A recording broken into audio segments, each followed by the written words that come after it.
Right, picture this. Late May 2025. Spring is in the air. Birds are singing. Then, boom. Two Russian railway bridges near the Ukrainian border are suddenly out of commission. These aren't just any bridges. They're vital transport links in the Bryansk Oblast and Kursk Oblast, regions already in the headlines for all the wrong reasons. When key infrastructure in a war-adjacent zone collapses, people notice, fast, and they start asking questions, loudly and with a hint of panic. Sure, bridges sometimes fail, but two, back-to-back, right next to an active war zone, that's not just bad luck. It's the kind of event that makes diplomats spill their tea and generals reach for their antacids. So, what happened? Was it sabotage, neglect, or just really tired bridges? We're diving in because this is more than a local headache. It could be a game changer.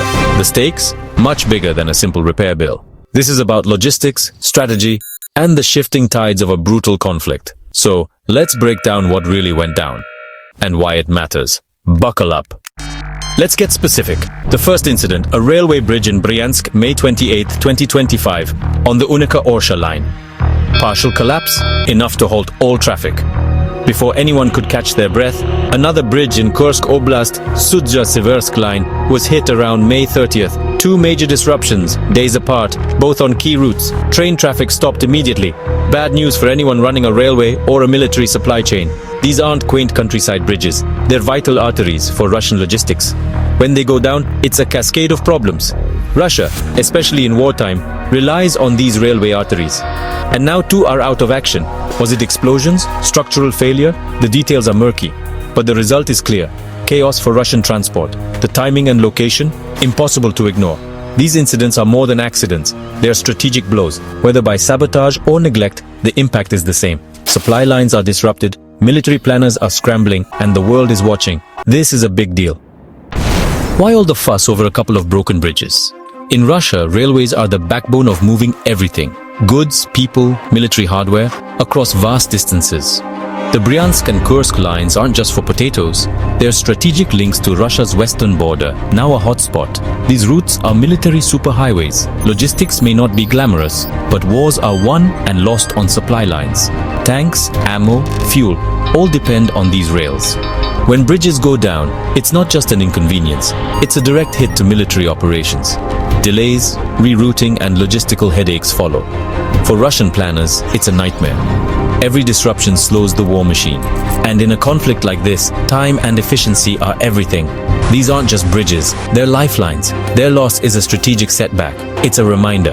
Infrastructure is as much a target as any tank. The message is clear. Nowhere is truly safe, and every broken bridge is a blow to Russian confidence. The stakes? Higher than ever. This is a war fought on rails as much as on battlefields. So, how did Russian officials react? With classic understatement, or just silence? Early statements blamed technical issues or temporary suspensions. Not exactly panic, but not reassuring either. Local authorities scrambled, emergency services dispatched, repair crews on the move, promises to restore traffic ASAP. The message? We've got this under control. But the gaping holes said otherwise. Publicly, blame was vague. Sometimes it's saboteurs, sometimes just investigations ongoing. Russian media? Either heroic repair crews or a quick mention buried in the news. The official narrative is all about calm and control, but the urgency behind the scenes tells a different story. These incidents are too big to hide. The government wants to manage the story and the fallout, but the cracks are showing, literally and figuratively, and everyone knows it. So what caused the collapses? First theory, sabotage. With a war next door, disrupting Russian supply lines is classic asymmetric warfare. Ukrainian partisans or sympathizers have targeted Russian railways before. Signal boxes, tracks, now maybe bridges. It fits a pattern, and it's a nightmare for Russian logistics. But let's not jump to conclusions. Second theory, neglect. Russian infrastructure isn't always in top shape. Years of underinvestment, harsh weather, and wear can do damage. Maybe these bridges just failed. Less dramatic, but possible. Third theory, internal dissent. Disgruntled locals or anti-war activists could be behind it.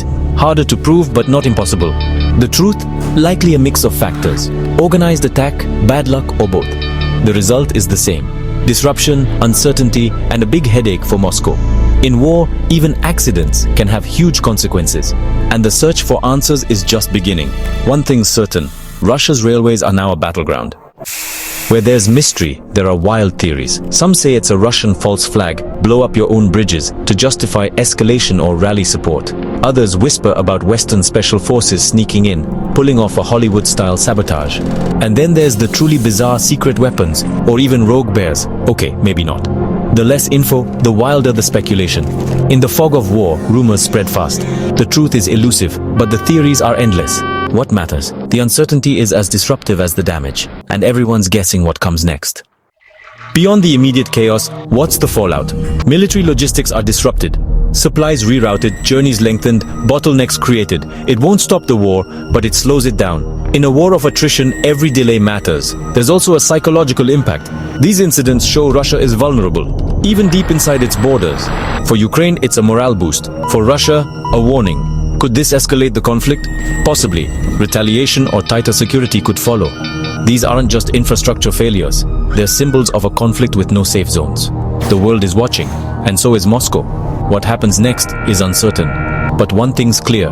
The battle for control runs right through these railways. More robust bridges or fewer wars might be the only real solution. Just a thought.